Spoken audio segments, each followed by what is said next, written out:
Hai hai, apa kabar semuanya? Sehat selalu. Assalamualaikum warahmatullahi wabarakatuh. Bertemu lagi dengan saya dalam media pembelajaran pendidikan Pancasila. Fase D, kelas 7. Kedudukan dan fungsi dan penerapan Pancasila dari masa ke masa.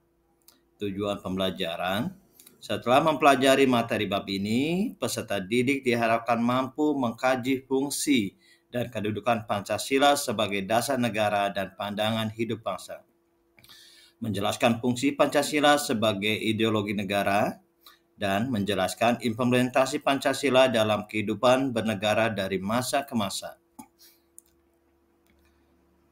Kedudukan utama Pancasila bagi bangsa dan negara adalah sebagai dasar negara, Pancasila menjadi norma dasar atau kaidah negara yang fundamental, sifatnya tetap, kuat, dan tidak dapat diubah oleh siapapun, termasuk oleh MPR, DPR hasil pemilihan umum. Sebagai pandangan hidup, Pancasila adalah pegangan, pedoman hidup atau pemberi arah terhadap segala kegiatan dalam kehidupan berbangsa dan bernegara. Pancasila sebagai pandangan hidup menunjukkan bahwa seluruh sila Pancasila merupakan gambaran atau cara pandangan bangsa Indonesia terkait hubungannya dengan pencipta, yaitu sila pertama dengan sesama manusia, sila kedua terkait bangsa dan negara, sila ketiga terkait pemerintahan, sila keempat, dan tentang kepentingan bangsa Indonesia, sila kelima. Kedudukan dan fungsi Pancasila. Sebagai ideologi nasional, Pancasila merupakan suatu sistem nilai yang ideal, dicita-citakan dan diyakini kebenarannya untuk diwujudkan dalam kehidupan bermasyarakat, berbangsa, dan bernegara. Di dalam Pancasila terdapat nilai-nilai luhur dan cita-cita bangsa Indonesia sebagai ideologi nasional. Pancasila berakar dari pandangan hidup dan budaya bangsa Indonesia. Pancasila tidak mengadopsi ideologi yang berasal dari luar. Nilai-nilai Pancasila justru lebih unggul dibandingkan nilai-nilai ideologi dari luar. Kedudukan dan fungsi Pancasila. Pancasila merupakan ideologi terbuka. Sebagai ideologi terbuka, Pancasila bersifat aktual, dinamis, antisipatif, dan senantiasa mampu menyesuaikan dengan perkembangan zaman, pengetahuan, dan teknologi serta dinamika perkembangan aspirasi masyarakat. Penerapan Pancasila dari masa ke masa. Periode 1945 sampai dengan 1950. Sejak penetapannya sehingga tahun 1950, pelaksanaan Pancasila sebagai dasar negara dan pandangan hidup bangsa dalam kehidupan bangsa Indonesia mengalami berbagai tantangan pada periode ini. Belanda ingin kembali menguasai Indonesia dan melakukan berbagai cara untuk memecah belah bangsa Indonesia. Pada periode ini juga disepakati terbentuknya Republik Indonesia Serikat.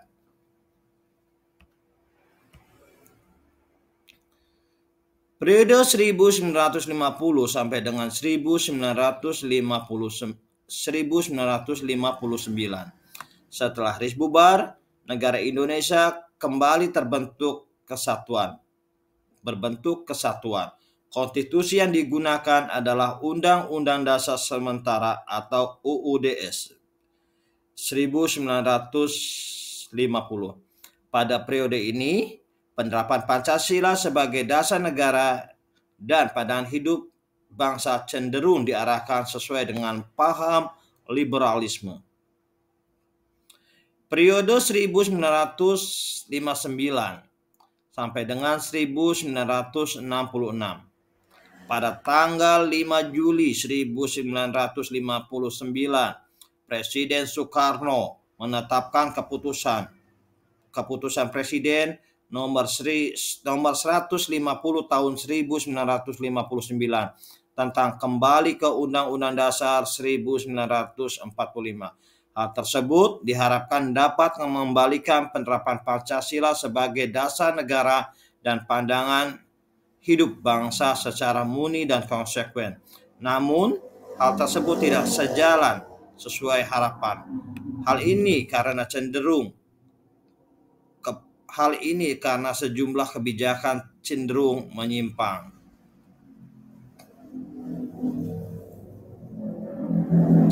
Tantangan lain terhadap Pancasila sebagai dasar negara dan pandangan hidup bangsa